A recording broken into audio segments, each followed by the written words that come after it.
자, 2026년 3월 4일 수요일 방송을 시작합니다. 자, 지금 시장이 계속해서 하락한 다음에 답보 상태예요. 불안불안하게 만들고 있죠. 투자자들을. 지금 이란과 미국, 이스라엘 간의 국제 전쟁이 지금 진행 중에 있고, 또 그리고 세계 통화 정책도 지금 불투명해요. 금리 인하 가능성 등등등. 그런 것들이 이제 시장을 불안하게 만들면서 주식시장도 최근에 좀 하락을 꽤 했고, 상승을 잘 하다가 이제 하락을 했어요, 주식시장이. 자, 그리고 이제 암호화폐 시장은 계속해서 지금 하락을 하고 있어요. 리플렉스 RP를 보면은 지금 계속해서 작년 11월 초에 트럼프가 대통령이 당선된 이래로 이렇게 쭉 상승했다가 벌써 1년 이상을 지금 이렇게 하락을 하고 있어요. 작년 1월 20일 날 최고점 4,984원 역사상 최고점을 찍은 이래로 계속해서 1년 넘게 지금 하락을 한 상태에서 지금 국제 정세도 불안하고 세계 통화 정책도 좀 불분명하고 그러면서 이제 투자자들이 이제 갈팡질팡하고 있는 그런 상태이죠. 굉장히 불안해하고 있고 사람들이 또 많이 던졌어요.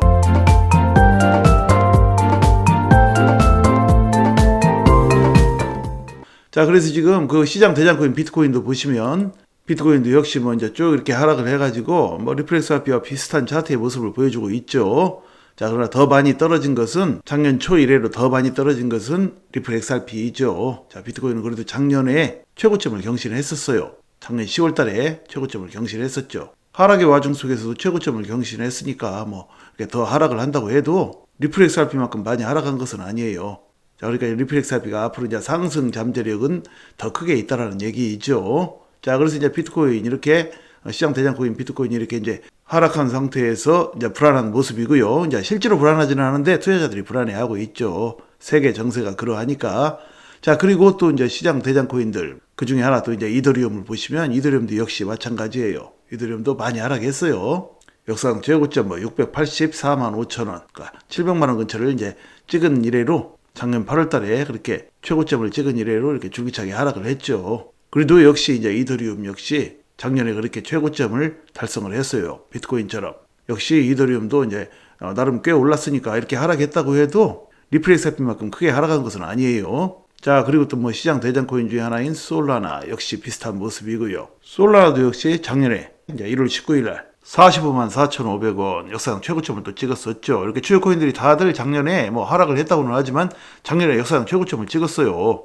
솔라나도 이렇게 이제 많이 하락을 한 상태에서 지금 국제 정세에 따라서 지금 계속 오르락내리락 지금 하고 있고요. 불안한 상태예요. 사람들이 불안하게 생각하고 있죠. 그리고 이제 도지코인을 또 보시면 도지코인은 재작년에 역사상 최고점을 찍었죠. 재작년 이제 12월 초에 678원, 그러니까 이제 700원 근처까지 찍었어요. 자, 700원 근처까지 갔던 도지코인이 지금 132원이니까 지금 몇 배가 떨어진 것입니까? 어마어마하게 떨어진 것이죠. 재작년 12월에 고점 찍은 이래로 줄기차게 이제 지금 하락을 한 거예요. 그러니까 앞으로 이제 상승을 하게 되면 이제 이런 코인들이 많이 하락한 코인들이 상승 여력이 훨씬 더 높죠. 자, 그런데 이 도지코인 같은 경우에는 어떤 코인의 어떤 실질적인 유틸리티라든지 코인의 전망이라든지 그런 것이 리플렉스 RP에 비하면 훨씬 못 미치죠. 리플렉스 RP는 여러 가지 삼박자를 다 갖추고 있어요. 코인 가격도 이제 많이 하락한 상태에서 유틸리티는 그 어떤 코인보다도 가장 높고요. 실제 활용도, 국제 송금에 특화된 코인 그런 부분이 이제 가장 높고요. 전 세계적인 투자자들의 인지도도 굉장히 높고요. 그리고 리플렉스 RP를 발행한 회사가 아주 탄탄하죠. 자금력이 아주 탄탄한 리플랩스라는 회사가 뒤에서 받쳐주고 있어요. 자, 그러니까 앞으로 이제 상승을 하게 되면 그 어떤 코인보다도 리플렉스 RP가 가장 멋진 상승을 하게 될 것이라는 것이 저의 관점이에요, 여러분. 자, 그러면 말이죠. 리플렉스 RP에 관련된 시장의 중요한 이슈는 무엇이 있는지 잠시 보시도록 하죠. 자, SEC 압박도 끝났다. 클래리티법 타고 날아오를 리플렉스 RP의 무서운 잠재력 이런 제목이에요. 자, 리플렉스 RP가 최근에 하락을 하고 하락한 상태에서 계속해서 이제 횡보를 하고 있지만 횡보가 길어지고 있지만 전 세계에 생각 있는 전문가들은 자, 지금처럼 이렇게 가격이 많이 하락한 상태에서 이런 정체를 하는 이런 상태. 자, 바로 이런 상태가 이제 오히려 투자로 큰 부를 창출하기에 좋다. 굉장히 좋다. 자, 그래서 이제 폭풍 직전에 고요함일 수 있다. 폭발하기 직전에 고요함. 이런 얘기 제가 많이 드렸어요, 여러분. 그동안 줄기차게 많이 드렸죠. 자, 그런데 세계에 이제 생각 있는 전문가들도 역시 저와 같은 생각이에요, 여러분. 자, 그러니까 최근에 이 암호화폐 시장이 중동 분쟁, 그러니까 이제 미국과 이스라엘 연합군과 이란 사이의 그 분쟁, 그걸로 인해서 불안해하고 있고, 또 미국 FED 연방준비제도에서 금리 인하에 대한 그들의 입장이 이제 불분명해져 있고, 자, 이렇게 이제 거시 경제적인 이제 불확실성으로 인해 가지고 암호화폐 시장이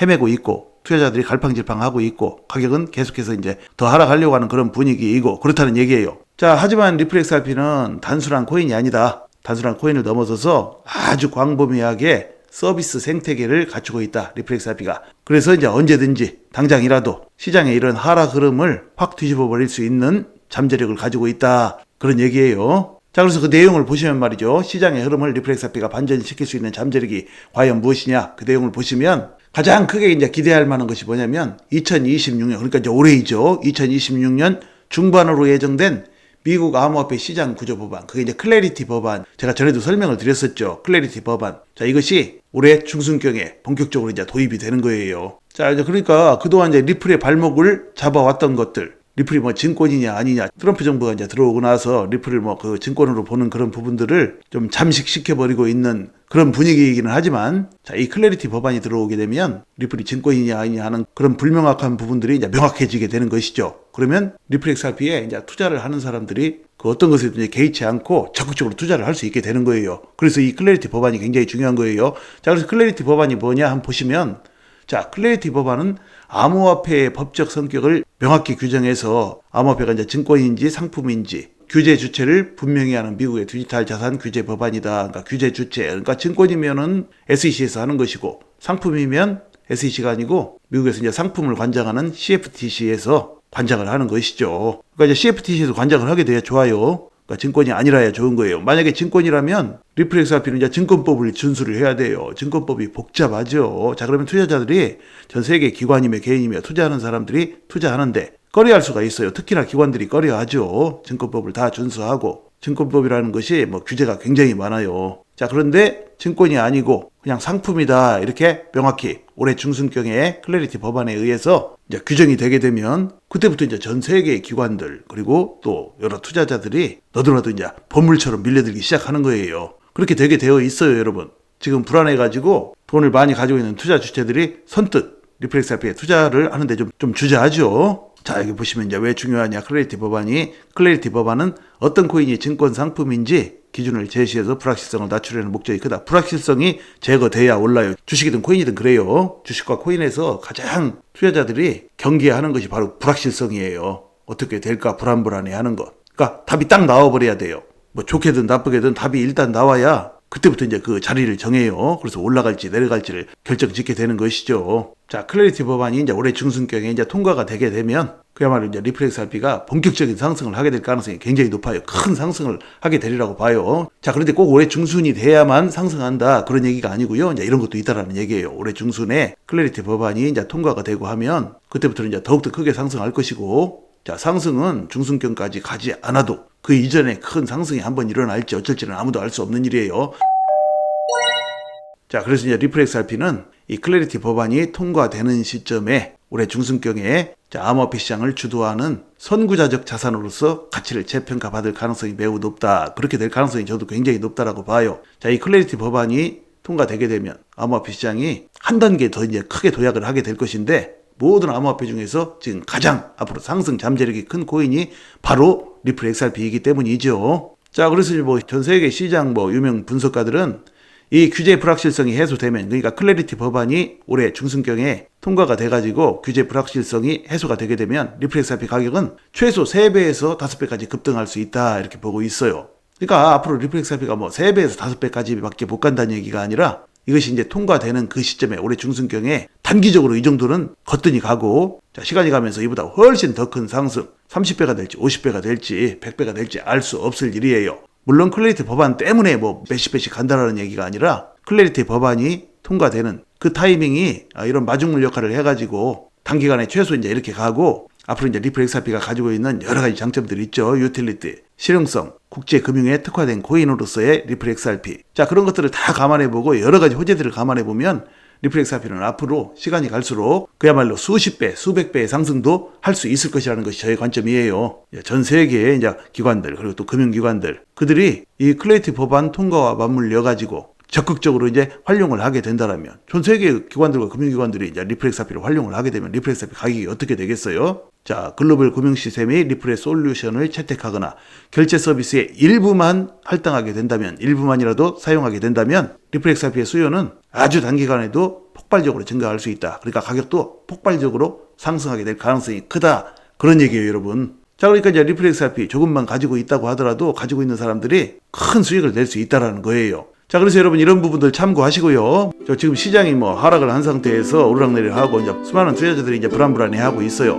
뉴스만 보면, TV만 틀면, 신문만 보면, 인터넷에 어떤 소식을 접하기만 하면 여러 가지 안 좋은 얘기들만 계속해서 나오죠. 투자자들이 이제 불안불안해할 만한 그런 이야기들만 계속해서 나와요. 자, 그러나 그런 것들에 영혼을 잠식당하면 투자로 수익을 내기가 굉장히 어려워요. 수익을 내기는커녕 그런 것들에 영혼을 잠식당하면 투자로 돈을 다 잃게 되어 있어요. 자, 그러니까 여러분 시장 분위기 흔들리지 마시고요. 지혜롭게 투자하셔야 합니다. 차분하게 투자하셔서 앞으로 다가오는 2차 상승장에서 그야말로 여러분의 인생을 바꿀 만한 멋진 수익들을 내시기를 간절히 소망합니다, 여러분. 자, 여러분 또 뵙겠습니다. 감사합니다.